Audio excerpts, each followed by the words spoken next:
রাসূল সাল্লাল্লাহু আলাইহি ওয়াসাল্লাম সাহাবাদেরকে নিয়ে একবার বসা, হঠাৎ করে এক সাহাবী এসে বললেন, ইয়া রাসূলুল্লাহ হালাকতু ইয়া রাসূলুল্লাহ, হে আল্লাহর রাসূল আমি তো শেষ। রাসূল সাল্লাল্লাহু আলাইহি ওয়াসাল্লাম বললেন, তুমি শেষ, তোমার আবার কি হলো? তো সাহাবী বলেন, ওয়াকাআতু আলা ইমরাআতি ফি রমাদান, আমি রমজান মাসে দিনের বেলায় আমার স্ত্রীর সাথে ফিজিক্যাল ইন্টিমেসিতে চলে গেছে, ভুল করে ফেলছি।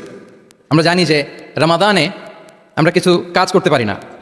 সিয়ামের সংজ্ঞাই হচ্ছে আসওয়ামু ওয়াল ইমসাক আনিল আকলি ওয়া শুরবি ওয়াল জিমাই মিন তুলুইশ শামসি ইলা মিন তুলুইল ফাজরি ইলা গুরুবি শামসি মা আন-নিয়া, মানে রোজা হচ্ছে এটা এমন ইবাদত, সূর্যোদয় থেকে সূর্যাস্ত পর্যন্ত না খেয়ে থাকা, কোনো কিছু পান না করা, এবং দিনের বেলায় বিবাহিতরা তাদের স্ত্রীদের সাথে ইন্টিমেসিতে যেতে পারবে না। এটা যদি কেউ মেনটেন করে এটা হচ্ছে সিয়াম।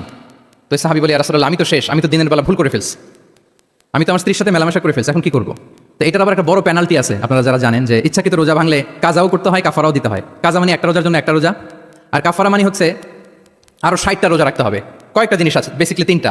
তো রাসূল সাল্লাল্লাহু আলাইহি ওয়াসাল্লাম তাকে বললো যে তোমার তো পেনাল্টি হয়েছে, তুমি তো বড় ভুল করে ফেলছো, তো তোমার কাছে কি এরকম কোনো দাস আছে যেটাকে তুমি আজাদ করে দিতে পারবা, মুক্ত করে দিতে পারবা, তাহলে পেনাল্টি আদায় হয়ে গেল। সে বলে, ইয়া রাসূলুল্লাহ না, আমার তো এত সক্ষমতা নাই, আমার কাছে তো কোনো দাস নাই। আচ্ছা দাস নাই, তো রাসূল সাল্লাল্লাহু আলাইহি ওয়াসাল্লাম বলেন তাইলে তুমি টানা 2 মাস রোজা রাখতে হবে, তাইলেও পেনাল্টি হয়ে যাবে, আদায় হয়ে যাবে, পারবা? সে বলে, ইয়া রাসূলুল্লাহ 2 মাস রোজা রাখা তো এটা কঠিন হয়ে যায়, ইটস নট এ জোক, টানা 60 দিন কি করে রোজা রাখা? তো রাসূল সাল্লাল্লাহু আলাইহি ওয়াসাল্লাম বললেন এটাও পারবো না, তাহলে 60 জন মিসকিনকে খাবার খাইয়ে দিতে হবে যে পেনাল্টি, এটা বড় অন্যায় করে ফেলছো, 60 জন মিসকিনকে খাবার খাওয়াবে, এটা পারবা? সে বলে, ইয়া রাসূলুল্লাহ এটাও পারবো না। তাহলে কয়টা অপশন দিয়েছিলেন রাসূল সাল্লাল্লাহু আলাইহি ওয়াসাল্লাম? আওয়াজ করে বলেন তো কয়টা? একটাও উনি পারবে না, দাসও আজাদ করতে পারবে না, 2 মাস রোজাও রাখতে পারবে না, 60 জনকে খাওয়াতেও পারবে না। তো রাসূল সাল্লাল্লাহু আলাইহি ওয়াসাল্লাম বললেন কিছুই যখন পারবে না, কি আর করা, যাও একটু অপেক্ষা করো, দেখি কি করা যায় তোমাকে নিয়ে। তো রাসূল সাল্লাল্লাহু আলাইহি ওয়াসাল্লাম অন্যান্যদের প্রশ্নের উত্তর দিচ্ছিলেন, সময় যাচ্ছে, হঠাৎ করে রাসূল সাল্লাল্লাহু আলাইহি ওয়াসাল্লামের দরবারে এক ঝুড়ি সাদাকার খেজুর আসলো, এক ঝুড়ি।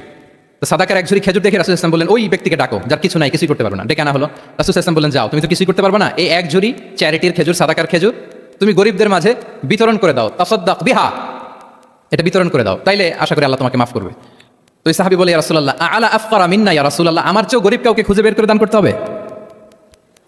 রাসূল সাল্লাল্লাহু আলাইহি ওয়াসাল্লাম বললেন, হ্যাঁ গরিবকেই তো দিতে হবে। তো উনি বলেন যে রাসূলুল্লাহ পুরো মদিনার তল্লাটে আমার চাইতে গরিব কেউ আর নাই, আমি সবচাইতে গরিব।